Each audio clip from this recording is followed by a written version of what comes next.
Olá, bom, vamos iniciar o módulo 1, que terá no total de 16 aulas, tá? Para começar esse módulo 1, vamos falar de grandezas matemáticas. Bom, primeiro a gente tem que imaginar o que é uma grandeza. Grandeza é característica dos objetos possíveis de serem comparadas. Por exemplo, eu posso dizer que tenho 5 cadeiras, eu posso dizer que tenho 2 cocos, eu posso dizer que estou no carro a uma velocidade de 80 km por hora, eu posso dizer que eu estou com uma temperatura de 30 graus, eu posso me referir várias vezes a grandezas. Ou simplesmente a números, tá? Porque eu vou falar 2 cocos, 3 pães e etc. Só que vocês devem ter percebido que essas grandezas, para serem definidas, precisamos, às vezes, apenas da quantidade e outras vezes de mais do que a quantidade. A gente precisa de uma direção e de um sentido para essas grandezas. Por exemplo, quando eu falo que eu estou com 18 graus de temperatura, eu só preciso dos 18 graus para definir minha grandeza. Eu vou dizer qual é a temperatura, né, qual é o termômetro, qual é a medida, no caso Celsius, Fahrenheit e tal, mas eu não preciso de mais outra coisa. Quando eu digo que estou com uma velocidade de 100 km por hora, aí eu já começo a precisar de outra coisa. Eu estou com uma velocidade de 100 km por hora para ir, para voltar, qual é o caminho que eu vou seguir, se é para a direita, para a esquerda, tá? Quando eu falo, por exemplo, de um corpo, de um peso de um corpo, digamos que ele tem 30 quilos. Não preciso me referir à direção nem ao sentido. O peso é sempre na direção vertical, no sentido do centro, não é? Da Terra. Então vocês reparem a importância de a gente compreender bem o que é grandeza, porque depois nós vamos estudar as grandezas proporcionais, tá? Diretas ou inversas, e vamos seguir no nosso caminho. Antes de qualquer coisa, eu gostaria de pedir a vocês para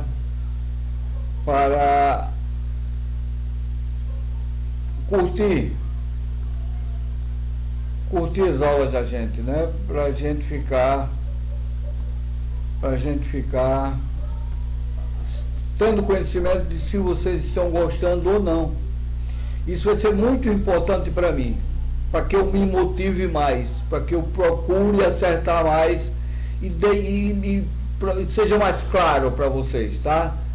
É necessário isso. Não adianta eu falar um monte de coisa aqui se não estiver passando pela cabeça de vocês do jeito que eu estou pensando. Eu posso estar pensando numa coisa e transmitir para você de outra forma. E aí eu vou falar de uma compreensão, você vai ver outra compreensão, a gente não vai se entender, lógico.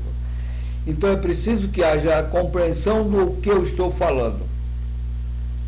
Tá? Então é preciso que vocês curtam as aulas, para que a gente possa ter noção de que aparece um dedinho, tá? Se vocês clicarem nesse dedinho que está ok para cima, vocês podem clicar também no dedinho que está para baixo, que não está gostando. Aí eu pediria um favor nesse caso, dá uma dica, responde e comenta alguma coisa, onde que eu posso melhorar, porque a gente sempre pode melhorar. Ora, eu dei aula há mais de 40 anos da minha vida e eu aprendi um monte de coisa, eu não aprendi tudo. Ninguém sabe tudo, a gente sabe um bocadinho mais que outros. Pode fazer uma comparação assim, assim mesmo relativo, porque eu posso saber mais de outra coisa e menos dessa coisa em relação a outra pessoa. Por exemplo, eu sei muito pouco sobre biologia, com certeza os médicos sabem muito mais do que eu. Em compensação, eu sei um pouquinho mais do que eles na matemática, eles sabem um pouquinho menos do que eu na matemática. Então tudo é relativo, é preciso que a gente tenha noção de se está agradando ou não. Bom, assim o conceito de razão nos permite fazer comparações de grandezas entre dois números. Quem é maior? É 5 ou é 10? Ora, se você não pensar, você vai dizer que é o 5. Tá certo? Vai dizer que é o 5, mas nem sempre isso é verdade. Eu posso ter, por exemplo, 5 bolas de gude, eu posso ter 10 pontinhos de alfinete. Vamos ver se é mais claro. Eu posso ter 5 laranjas, eu posso ter 10 bolinhas de gude. Ora, no caso, 5 laranjas e 10 bolinhas de gude, o volume maior naturalmente deverá ser o das laranjas, né? Apesar de ser 5, apesar do outro ser 10, no caso aí o 5 vai ser maior do que 10. Eu posso me referir em relação à moeda. Eu tenho 5 reais e eu tenho apenas $1. Quem é mais? Mas hoje ainda está o dólar, brigando, vai, não vai, mas está o dólar. Então você vai ter o 1 possivelmente maior que o 5. $1 maior que 5 reais, vale mais no mercado. Tá certo? Então é preciso que a gente saiba essas grandezas para que a gente calcule uma razão entre elas que nos permita fazer comparações entre esses números. Tá certo? Então, por exemplo, para saber quantas vezes o número 100 é maior que o número 2, ou em outras palavras, qual a razão entre 100 e 2, procedemos da seguinte forma: 10 dividido por 2 igual a 50. Portanto, o número 100 é 50 vezes maior do que o número 2. Cuidado aí que o 100 nem sempre é 50 vezes maior que o número 2. Depende em relação a quê? Tá? Se eu tenho, vou repetir, 100 tanques de gasolina de um Fusquinha, ele não vai ter o mesmo volume que 1000,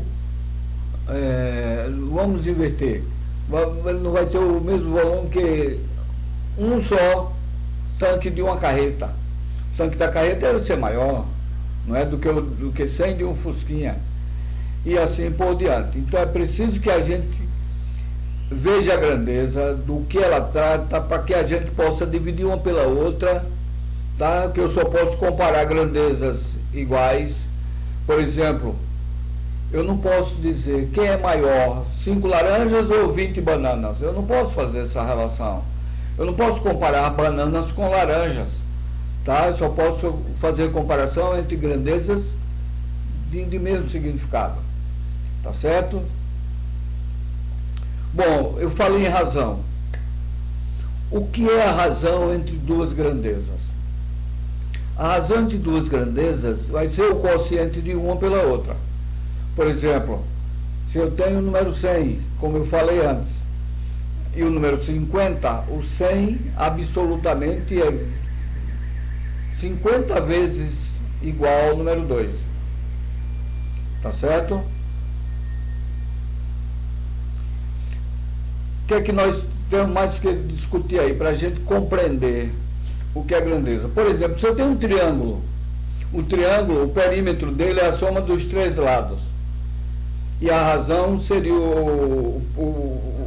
no caso, se eu tenho um perímetro, eu tenho cada lado do triângulo, né?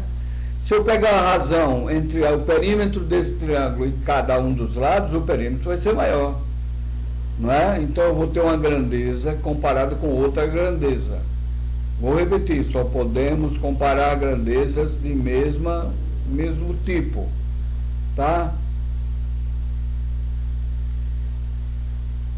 Ora, história e etimologia. A grandeza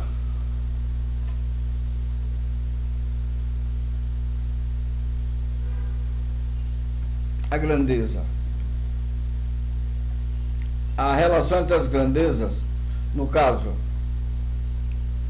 a razão vem da palavra ratio e envolve a ideia de relação de Euclides. Mas não precisa obrigatoriamente saber disso. Isso faz com que você tenha um conhecimento maior e tudo, mas a gente precisa saber que a razão é uma relação entre duas grandezas. É isso que a gente precisa saber.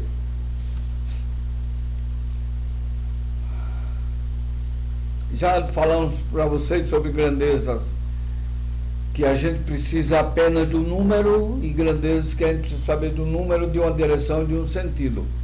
As grandezas que a gente precisa só de um número são grandezas conhecidas como escalares. E as grandezas que, para serem definidas, além do número, precisam de uma direção e um sentido, são grandezas vetoriais. Tá ok? Por exemplo, se eu tenho a massa de um cimento, como está aí no exemplo para vocês, o cimento, para você fazer uma massa, precisa de água e precisa do cimento. Aí eu digo que a proporção do cimento para a água é de 4:1. O que é que eu estou querendo dizer aí? Que o cimento tem um volume 4 vezes igual ao volume da água. Se eu falar que a razão é 1:4, eu vou dizer que um saco de cimento ou um volume de cimento é igual a 4 volumes de água. Tá? Então, muito cuidado nessa colocação e nessa ordem. Agora vamos fazer o seguinte: falamos de grandezas, falamos de razão. Razão é a relação entre duas grandezas. E aí agora eu vou falar sobre a igualdade de duas razões. Por exemplo, 10/2. Qual é a razão aí? 10/2 vai ser igual a 5. 20/4. 20/4 também é igual a 5. Então essas duas razões serão iguais. Se eu tenho 75 km por hora e 5 km por hora, a razão vai ser 15. Tá? 15 vai ser a razão. Se eu tenho a razão 3 km por hora e 45 km por hora, eu vou ter a razão 45/3, 15 também. Se eu invertesse, 3 por 45 daria 1/15, aí não vai ser igual. Então eu vou ter a mesma razão. Quando a razão de duas grandezas for igual à razão entre outras duas grandezas, eu direi que temos uma proporção. Então o que é proporção? Proporção é a razão, é a igualdade entre duas razões. Tá? Vamos precisar então de 4 termos para definir uma proporção. Reparem, a proporção é a igualdade de duas razões. Então eu preciso de 2 termos. O primeiro dividido pelo segundo. Ou se eu tenho outra razão, primeiro dividido pelo segundo, igual eu tenho uma proporção. Nessa proporção, o A e o B são extremos. Tá? Vai ficar A sobre B igual a C sobre D. No caso, o A e o D, no caso, são extremos, não é o primeiro e o último. Tá ok? Olha lá. O A e o D serão extremos. O B e o C são os do meio. O A é o primeiro, o D é o quarto. Primeiro e último, extremos. O B é o segundo, o C é o terceiro. Segundo e terceiro são os do meio. É fundamental que a gente saiba o que são os extremos e o que são os meios, que eu vou utilizar 4 propriedades importantíssimas nas proporções. Então a primeira dessas propriedades, que é a propriedade fundamental, ele diz que o produto dos extremos, não é o produto dos extremos, A vezes D, produto dos extremos, é igual ao produto dos meios, tá? Produto dos meios, D vezes C. Então, vocês reparem, eu posso analisar isso indo e voltando. Se eu tenho uma igualdade de duas razões e o produto dos extremos é igual ao produto dos meios, então eu direi que essas razões formam uma proporção. E o contrário, se eu digo que é uma proporção, É porque o primeiro multiplicado pelo quarto é igual ao segundo multiplicado pelo terceiro. Essa é a propriedade fundamental das proporções. Fundamental porque a gente usa ela em praticamente tudo da matemática. A segunda propriedade, que é a propriedade dos antecedentes e dos consequentes. Ora, quem são os antecedentes? Os dois de cima, o A e o C. E quem são os consequentes? Os dois de baixo, o B e o D. Ora, a soma dos antecedentes, no caso A mais C, está para a soma dos consequentes, B mais D, assim como cada antecedente está para o seu consequente. Então o A está para o B e o C está para o D. Tá? Essa é a soma, é a propriedade dos antecedentes e dos consequentes. A C, no caso, é a terceira propriedade. É a propriedade da soma. O que é que diz a propriedade da soma? A soma dos antecedentes está para o primeiro, assim como a soma dos consequentes. Não, nesse caso aqui ainda não.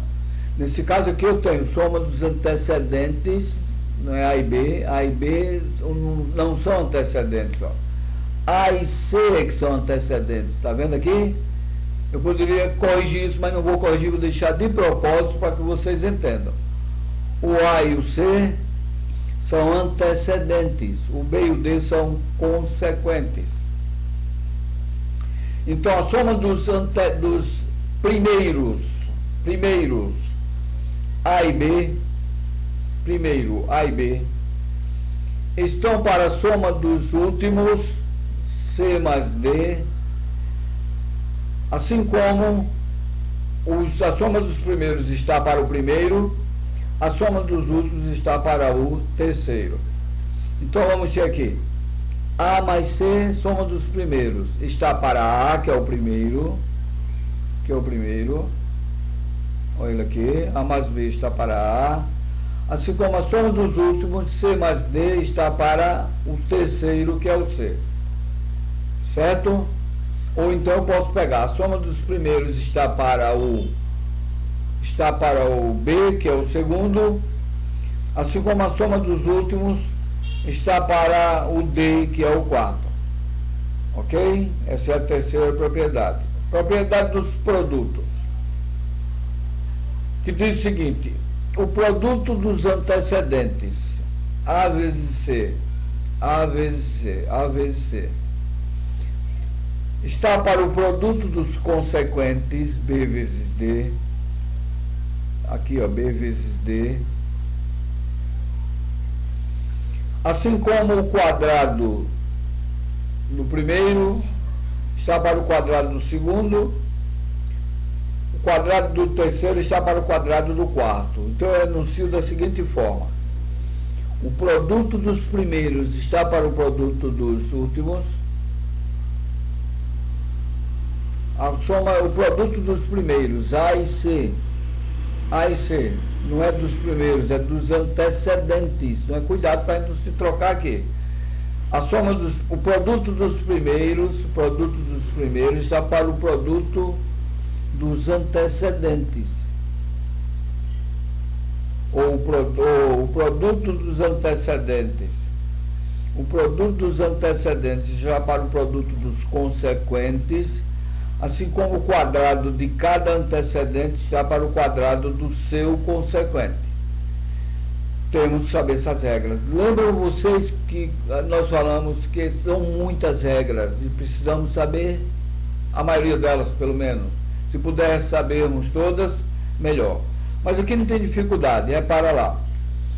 No caso da soma, a propriedade das somas diz: a soma dos antecedentes, A mais C, está para a soma dos consequentes, B mais D. Aqui na do produto diz: o produto dos antecedentes, A vezes C, está para o produto dos consequentes, B vezes D. No caso da soma, vamos ter que a soma dos antecedentes está para o primeiro, Soma dos consequentes está para o terceiro. Aqui eu vou usar o produto dos antecedentes está para o produto dos consequentes, assim como o quadrado de cada antecedente, quadrado de cada antecedente está para o produto do seu consequente. Ok? Essas são as 4 propriedades. Grandezas diretamente proporcionais. Se eu tenho 3 valores de uma certa grandeza, M, N, P, e 3 elementos de uma segunda grandeza, M, N, P, as primeiras são A, B e C, e as últimas, as seguintes, são M, N, P. Então nós temos que a soma dos antecedentes, A mais B mais C, está para a soma dos consequentes, M mais N mais P, assim como cada antecedente está para o seu consequente. Então a soma dos antecedentes está para a soma dos consequentes, assim como cada antecedente está para o seu consequente. Ok? Vamos utilizar isso para melhorar a solução dos problemas. Não precisamos nem obrigatoriamente sabê-la, mas é preciso que a gente saiba para pegar um problema e, em vez de passar 10 minutos, passar somente um. Reparem que esse A mais B mais C é numerador e esse M mais N mais P é denominador disso aqui, ó. Denominador disso aqui, tá certo? Grandezas inversamente proporcionais. Ora, nas grandezas diretamente proporcionais, a razão entre as grandezas, não é, vai ser igual. No caso das inversamente proporcionais, cada antecedente é diretamente proporcional ao inverso do seu consequente. Então A está para 1 sobre M, que é o inverso do M, assim como B está para 1 sobre N, que é o inverso do N, assim como C está para 1 sobre N, 1 sobre K, não é? Deixa eu ver aqui, vamos voltar para cá. A, B e C, A está para 1 sobre M, B está para 1 sobre N, C está para 1 sobre K. Esse K aqui é aqui embaixo, ó. Esse K aqui é aqui embaixo. Tá certo? Bom, terminamos esse